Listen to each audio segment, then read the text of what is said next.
All right, welcome everyone. I am so glad to have you here. My name is Danielle Barnes. My pronouns are she and her, and I'm the CEO of Women Talk Design. Welcome to our Speaker Stories event today with Alba Villamil. I'm really glad to have you all here. I love our Speaker Stories events. They're an opportunity for us to be able to hear from a speaker in the Women Talk Design community. Everyone has such unique backgrounds and paths to speaking and ways that they think about how they speak and why they share their voice. And so we love the opportunity to be able to share with you their stories and their advice. And I'm particularly thrilled to hear from Alba because every time we have a conversation, I always leave curious and inspired and really glad for all of you to hear the conversation today. A couple of quick notes before we get started. This is being recorded. We will share the recording along with a recap a couple of weeks after the speaker stories once we get that all put together so that everyone can rewatch this and read the discussion. You'll also see that it says it's being live streamed. We're actually not live streaming right now. That is our automated captioning with Otter. So if you want to follow along with automated captioning, we have both Zoom transcript, but we also have that as an option that you can click on.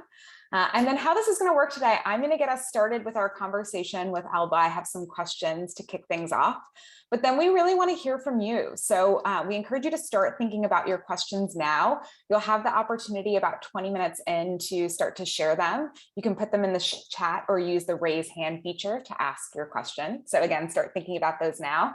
And in the last 15 minutes, we'll save an opportunity for you all to get to know one another and have conversations in smaller groups. We have some prompts to get you started, but we always find that the breakout rooms are a really great chance to meet other people in the community, and folks really love that opportunity. So I hope that you will be able to stick around for it. All right, without further ado, I'm going to introduce our speaker today. Alba Villamil is an independent user researcher who specializes in designing for the social sector. Her work focuses on making products and services more equitable for historically underserved and vulnerable populations like refugees, low-income parents, and domestic violence survivors. She is a facilitator at Humanity Centered, which is one of Fast Company's 2021 most innovative companies, where she teaches about research and design ethics to design practitioners. She has spoken in front of the OMB at the White House, as well as at conferences like UXR Conference, Rosenfeld's Advancing Research, DC UX, and World IA Day. Please join me in welcoming Alba. Hey everyone, thank you so much for coming today. All right, Alba, I'd love to get started. I have lots of questions for you, but since we are sharing speaker stories today, I'd love to start with the question of why do you speak?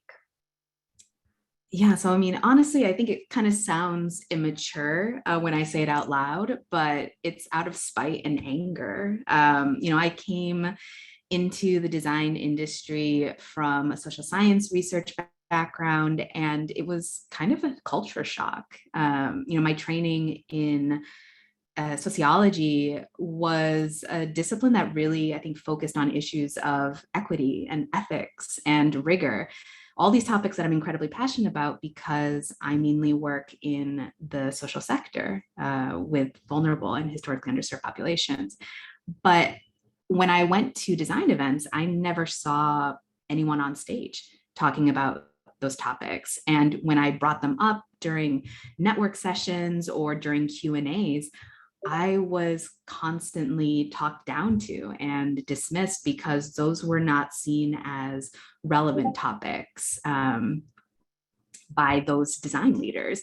And, they were too political, they were too complex, they didn't really matter. And it got to the point where I just felt completely isolated whenever I engaged in design spaces. And I had a particularly demoralizing interaction with someone who is a relatively well-known and respected person in the design industry. And it was about the ethics of ethnography, of all things. I was like, who argues about ethnography? Like, that just seems like a waste of time to me. But, the person basically told me to my face that I had no idea what I was talking about. And I had to pause when I heard that because I don't consider myself a hardcore ethnographer, but I know my shit. I had good training. I've experimented with the method. I read a lot. And it was then that I realized that a lot of these design leaders were just gatekeepers. And they were just peddling these ideas and practices that could hurt participants, their communities, and even researchers themselves. And quite frankly, someone needed to stop them. And it just happened to be that around that same time, I came across this quote by Toni Morrison. And I always share this quote whenever I'm talking about public speaking because it just so resonates with me. And that's that, if there's a book that you want to read, but it hasn't been written yet, then you must write it. And I kind of applied that principle to speaking on stage. And I wanted to kind of prove people wrong by applying to conferences and being validated when I was accepted that these topics were relevant and that they were really important for designers and researchers. Yeah, that's such a powerful story to channel that like frustration and anger into good. I'd love to hear how you got your first speaking engagement. So you mentioned you started applying once you, really channeled that quote and thought about it, and would love to hear about that first speaking engagement. So how you got it, how it went, anything else you want to share about it? So I definitely participated in a lot of events by Women Talk Design and Ladies at UX Boston. So, small scale, maybe 10, 20-minute presentations. But I would say like my first conference experience was actually offered to me by a friend. I didn't even know at the time that he was a conference organizer, but he basically was like, Alba, you're always complaining about XYZ in small groups. Why don't you just complain about it on stage? And he really took a chance on me, and he invited me to be a speaker at World IA Day. And so I was able to speak to like a crowd of about 300 people about culture in research, and things just kind of took off from there. I got the speaking bug, I think.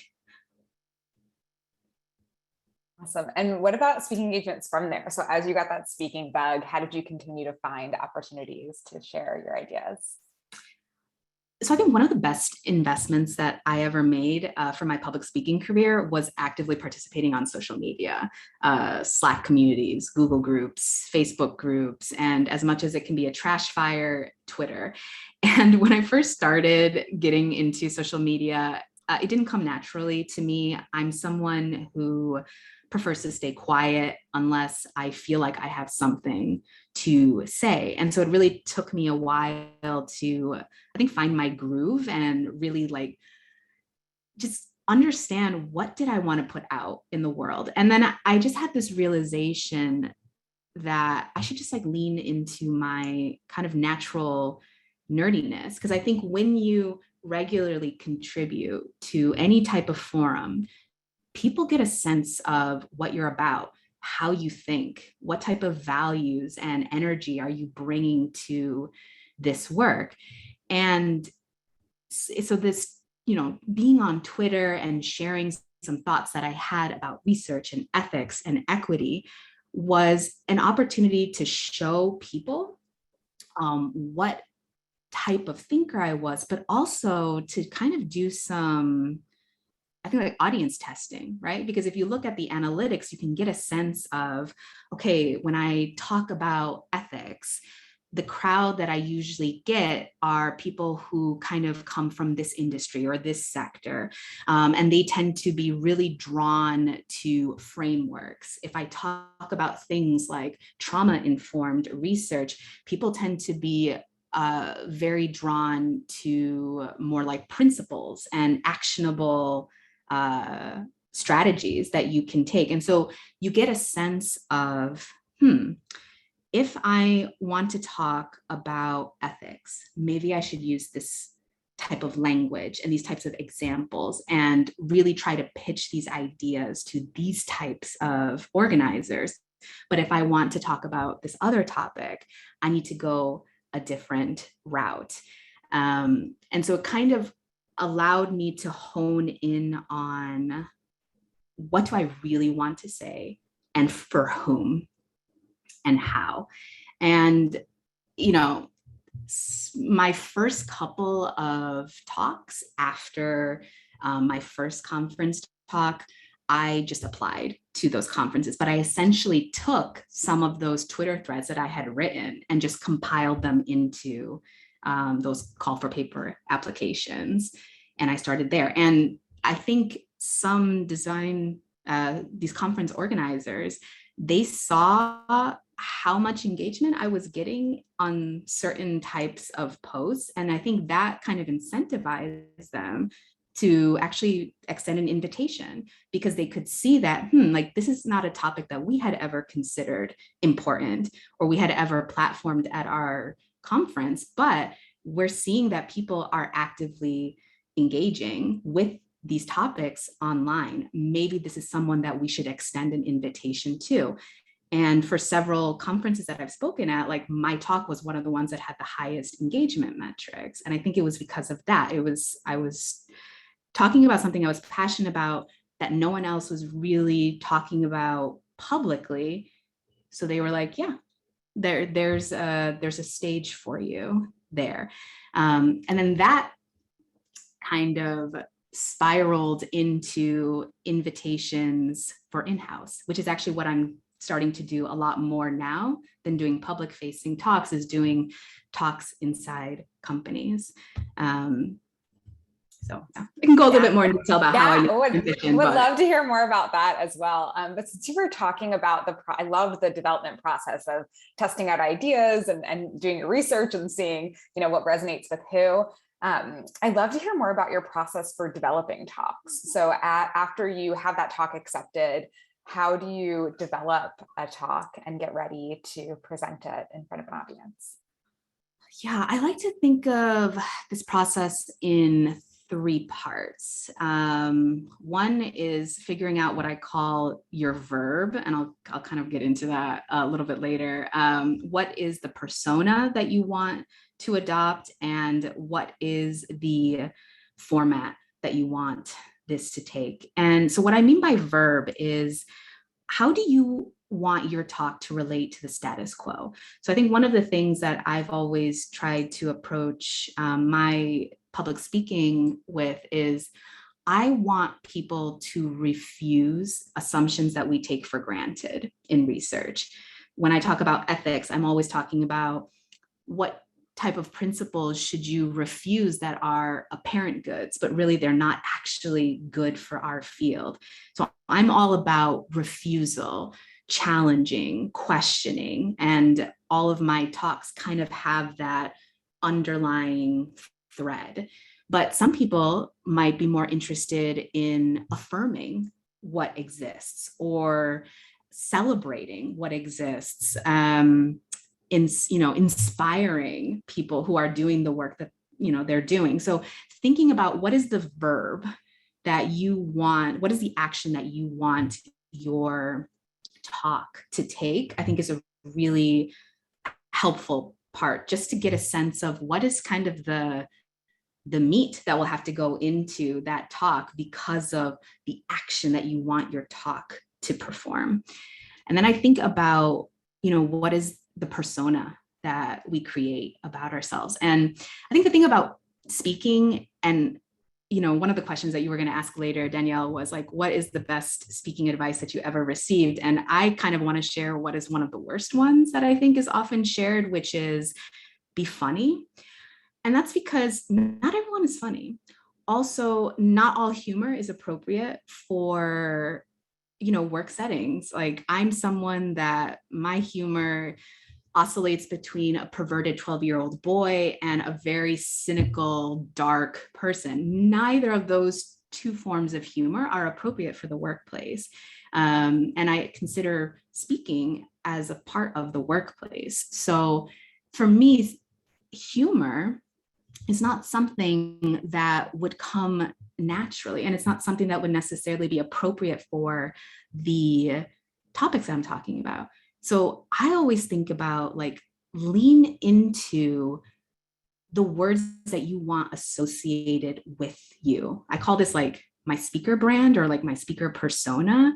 And it's a way for you to kind of decide what type of content and what type of performance do you need to enact for that content. So for me, again, I like to be very critical. I'm always questioning assumptions. But at the same time, because I'm a woman of color, don't want to come off as like an angry Latina. I don't want to come off as immature or whatever. So I'm very careful about when I'm delivering a critique that I also try to be very thoughtful and calm. And so the calmness comes from my performance, right? I speak in a very kind of slow and grounded way. And the thoughtful part, I think, comes from how can I create a bridge between what my audience currently thinks about this topic and the destination that I want to take them to, that change in their mindset and in their thinking. And so I often use my intros for my talk as that bridge. For example, in my talk on the ethical researcher's checklist, the point of that talk was to challenge the idea that ethics are just these major historical violations, but instead, like, we need to really think about ethics in the details, right? It's the small harms that we really have to consider as researchers. But no one wants to be lectured at about ethics, right? And so what I tried to do for that talk is introduce it by sharing one of my mess ups, one of the things that still kind of shames me. But I think it's important that people realize that, yes, all researchers make mistakes, but what you need to figure out is how can you learn from that? And I think starting with that vulnerability before I actually started lecturing about ethics, which is such an abstract concept, I think helped kind of create that bridge to kind of take people on that journey with me, because it gave them permission to think about how they've also harmed without feeling shame about it. So yeah, we talked about verb, we talked about persona. And I think the third thing that I always think about is format.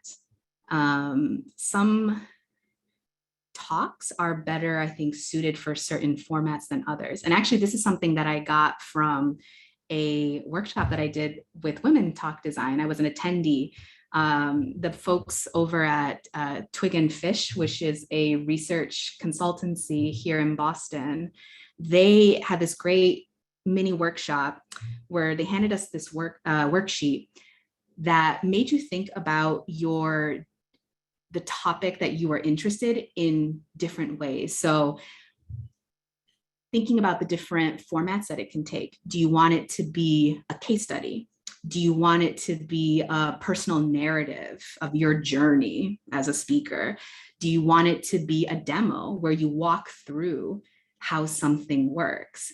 And you can try to fit your content in those different types of formats to see what is best suited for that verb and that persona that you're trying to sell. That's how those three things is kind of what I try to put together like a jigsaw puzzle and figure out what I want my talk to look like. Yeah, I love that. And thank you so much for walking us through that. It was so helpful to see how you think about these different elements that go into your presentation and how it shapes what you're doing.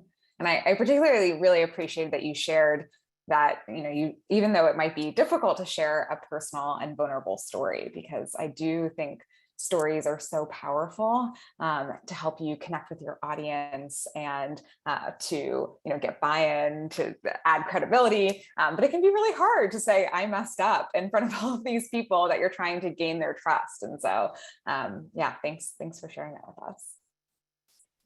Lots of questions I still want to ask, but we're also about to move into the audience Q&A portion. So if you have a question, if you want to use the raise hand feature, or you can write it in the chat. I know we have one question in the chat already that is a good kind of dovetail from another question I wanted to ask. So I'll kind of combine those.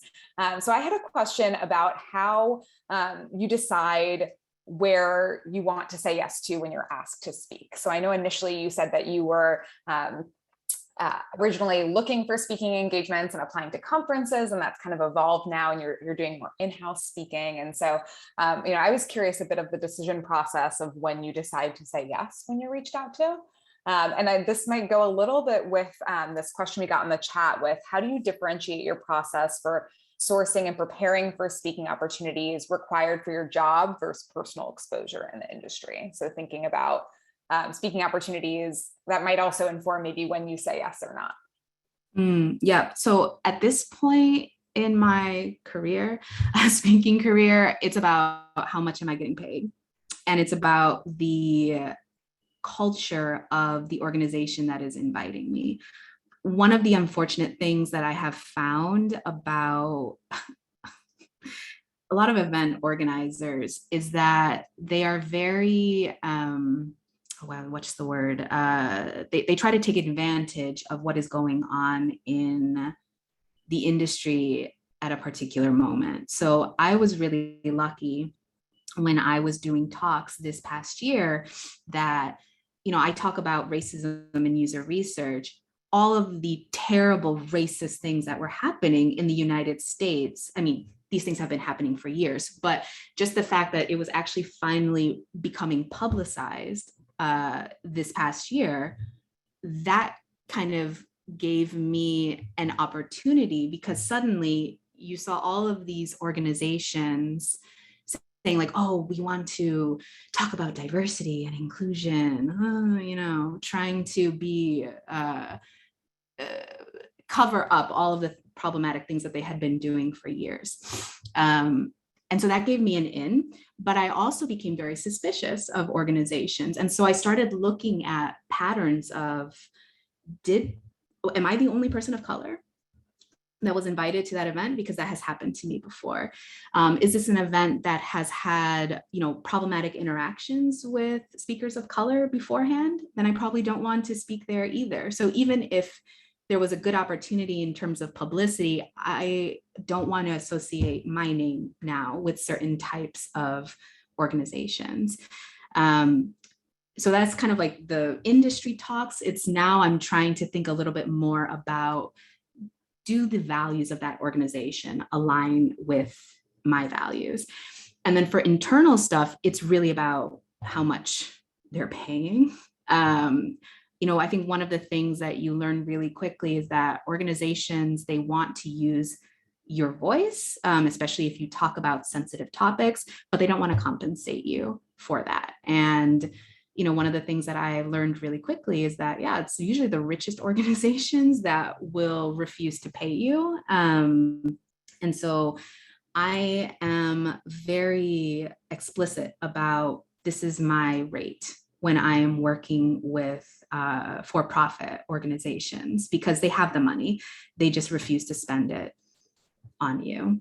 I don't know if that answered the question, but I will say like money is a big thing, and how well the organization's values and history aligns with what I value.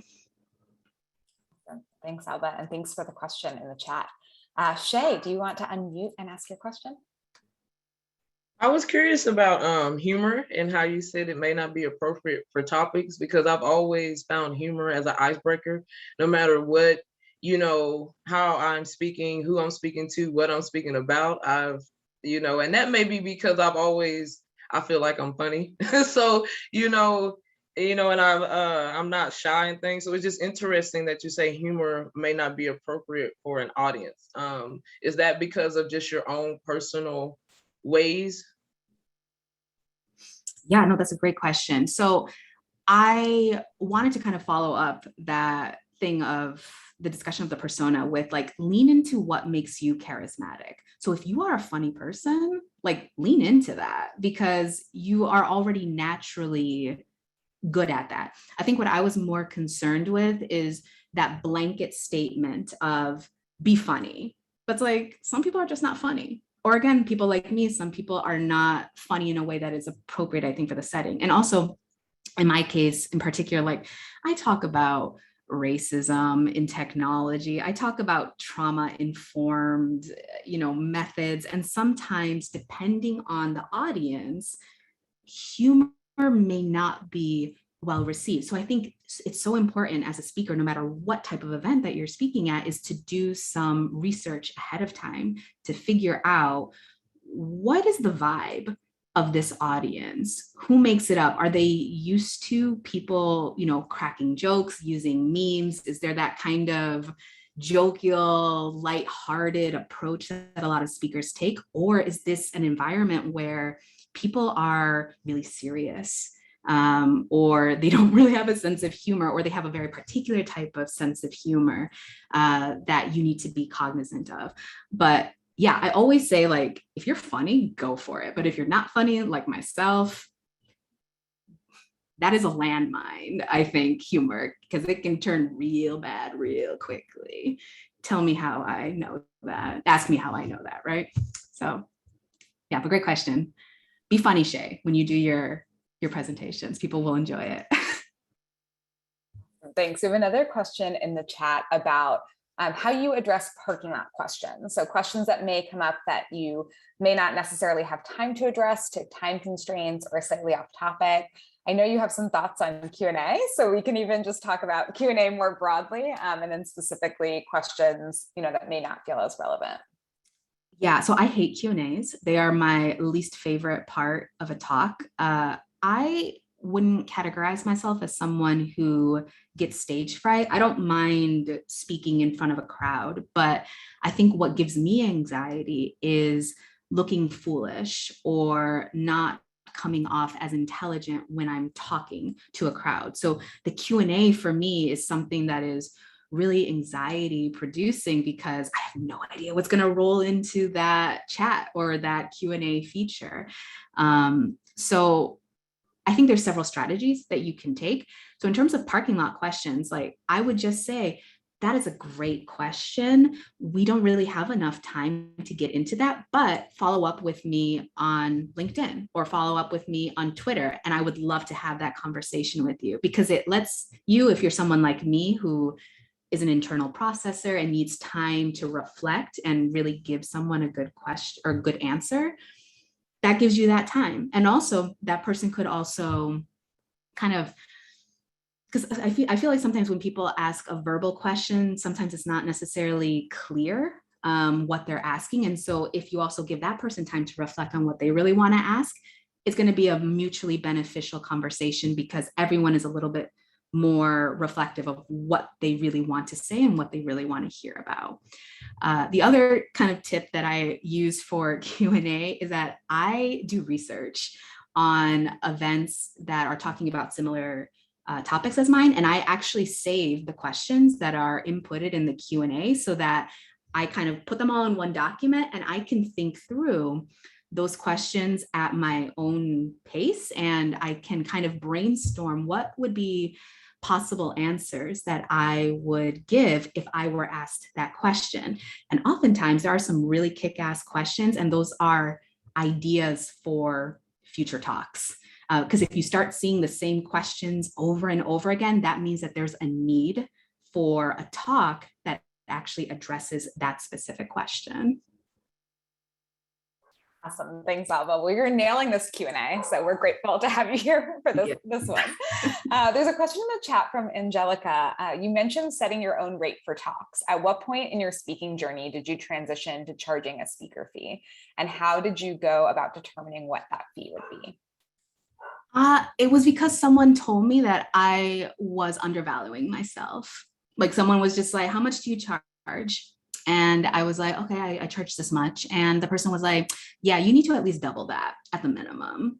That's not acceptable to do that. And I think for me, as someone who works in the social sector, we're used to smaller budgets. And I think one of the things that we have to kind of get over as speakers, especially if you're a woman of color, if you're someone who comes from, like a low income background, like sometimes we don't have a sense of how much money these organizations have. And so one of the things that I always look at is, if this organization is charging people for the event, they need to pay you. So that's the first thing. If they are charging for tickets and they're not willing to pay you, that's a red flag to me. The second thing is, if you're, invited to do a talk at Google or Facebook, those people have trillions of dollars, literally. And the idea that they're not going to pay you is ridiculous. So, if you're being invited for an internal talk, like I charge at least 10,000 for a 1-hour session at an internal talk at a company like Google. That's a minimum because they have way more than that. And if you're invited to do like an internal, you're like a keynote for like an internal conference or a corporate conference, like you should be adding even more thousands to that 10,000. I can give you an idea from some research that I have been doing on the side, that a lot of design conferences, like Rosenfeld or the Futures Conference, that type of thing, a lot of speakers are like, if you're like a keynote, they're charging at least 5,000. So if you're offered a keynote at that type of conference, you should be asking for at least 5,000. So those are just like based off of some research that I have done, but that should kind of give you some checkpoints, I think, to kind of think about it. But really, it's up to you. I mean, what you want to make, right? Like if you're planning on using speaking as a way to supplement your income, like you're probably going to want to charge more. And I always think about how much money do they have, but also how much effort does it take for me to do this talk? If it takes me, 20 hours to write this talk, what is my hourly rate? That should be charged times 20. And that's your starting point. So value your time. And then depending on the particular client or organization that you're speaking at, if you have a personal relationship with them or whatever, you can go up or down. But, I think it's always helpful to have kind of your like, not your limit, but just like your baseline. And then you can like move accordingly depending on other factors. Thanks, Alba. It was helpful to hear real numbers and your transparency around the research that you've done. I guess I'll follow up on that too. Is there, I know part of Angelica's question was about like at what point you started charging. So is that something you recommend folks do from the beginning, or do you think that they need XYZ type of experience before they can start asking for money? So I have never charged for anything that is like a meetup, like a local, just like talk or whatever. Again, if they're not charging the audience, I probably won't charge. But all of the conferences that I have applied to and been invited to speak at, they have paid me. And it's usually been like a range between 500 and 1,000 for just like a regular talk, like a non-keynote talk. So that tells me that if this is an event that people, again, are paying tickets for, if these conferences, which are smaller, can pay me $500 to $1,000 for a talk, all those other events should be able to do the same thing. And if you're being invited into an organization, they definitely should be able to pay you even more, because they're often not spending money on conference fees, right? Renting out a place or whatever. So they should theoretically have a lot more money to dedicate to you. So I think as you're kind of transitioning into public speaking, maybe don't charge for local things, but make sure that the conferences that you are applying to, they're ones that pay. And if you are actually invited for an internal talk, they're already interested in you. So now they need to match their interest in you with their valuing of you. And that means paying you. So I don't think it's ever too early to start charging, because your insights matter. Your experience matters, your voice matters. And if they invite you, they got to pay you for that. Awesome. Thanks, Alba. We have another question from Shay. Shay, do you want to unmute and ask your question? I was just wondering, how do you feel for someone who's really not into social media, as far as like Facebook and things, I'll rather have it geared toward, circle in, I'll rather do that than social media like Facebook and Instagram. I'm not really into those as far as conducting my business. I feel like those two lives I've always kept separate because it's entertainment to me. Mhm. So how do you feel about that?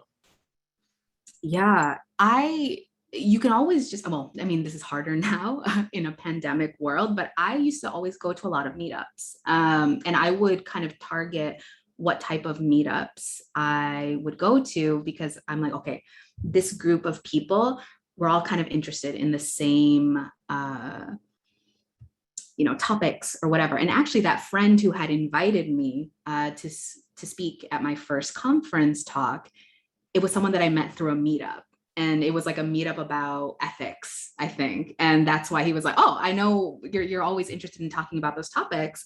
Let me invite you. So I think it's less about the platform, and I think more about the type of relationships that you create. Like right now on social media or on Twitter, because I don't really use Facebook, but if I'm on Twitter, like I now DM with a lot of people that we used to tweet at each other. And now this has kind of created this network that we now recommend each other for jobs. We recommend each other for speaking opportunities. And that's because we know what each of us brings to the table because of what we have shared on Twitter. So it's the same thing if you prefer like in-person meetups, for example, like just making sure that those relationships that are in your network are completely aware of what you're interested in, what's unique about your perspective, and what you could possibly talk about if you were invited to do a talk. Amy had mentioned in the chat a question about social media, writing and speaking. And I'm not sure, Amy, if this is exactly what you meant, but a question that is relevant, I think, to that is how you might decide what to put on what platform. So when you might, I know you talked a little bit about going through the workshop and thinking about what format a topic might take, and how might you think about like what you should put on social media versus what you should write about versus what you should speak about? Are they all the same? Do you go in a certain order for those? Mm-hmm.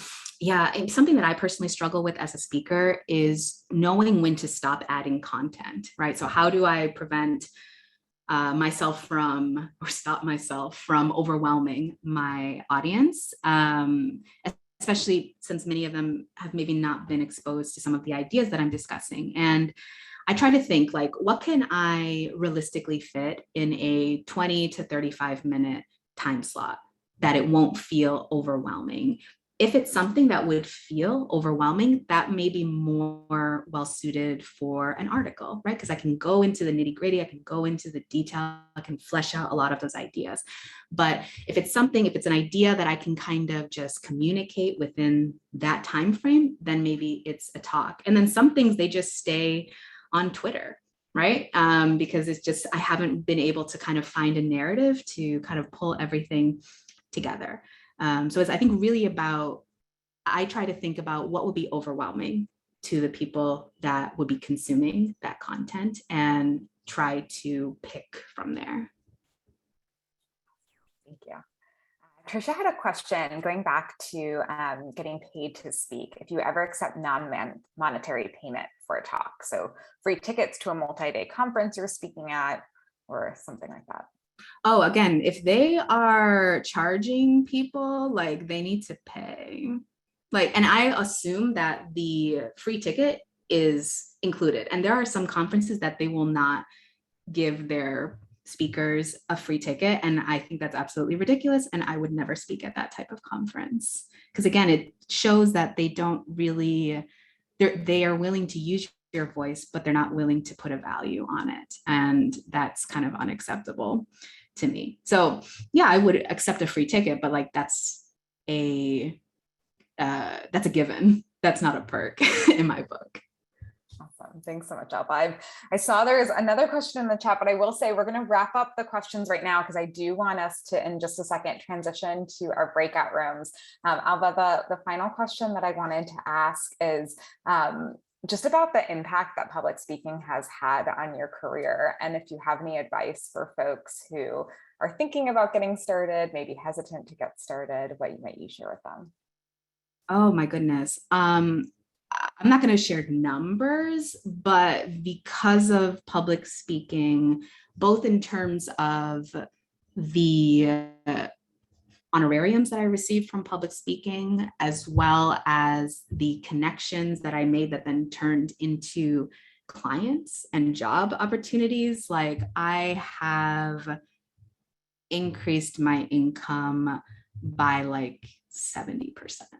So monetarily wise, huge impact.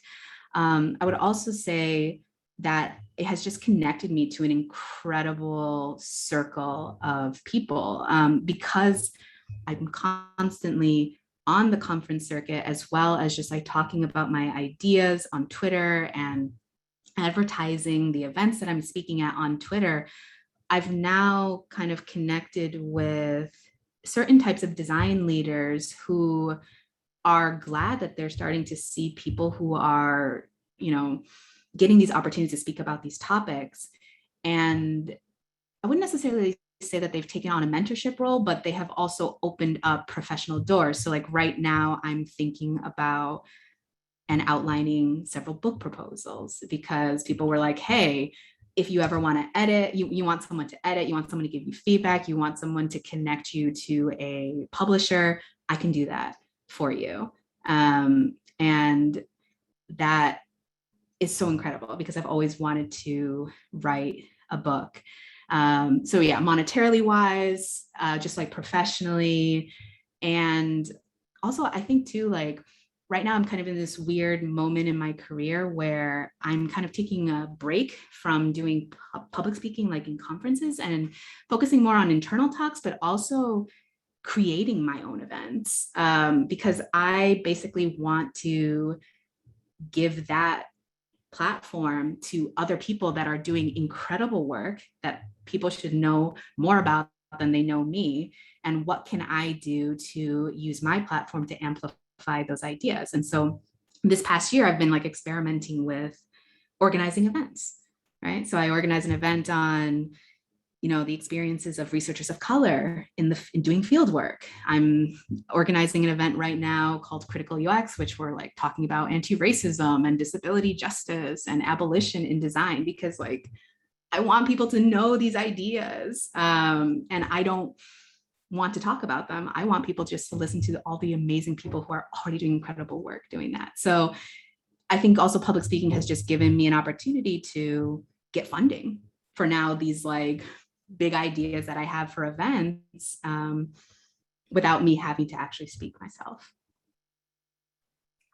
That's great. Alba, thank you so much. It's been really wonderful to hear your story and your perspective and all of the advice that you have. I know we had some other questions from Helen and Amy and Karina. I'm so sorry. We are going to pause the questions now because the last part of this is a chance for you all to get to know one another. I'm going to open up breakout rooms in just a second.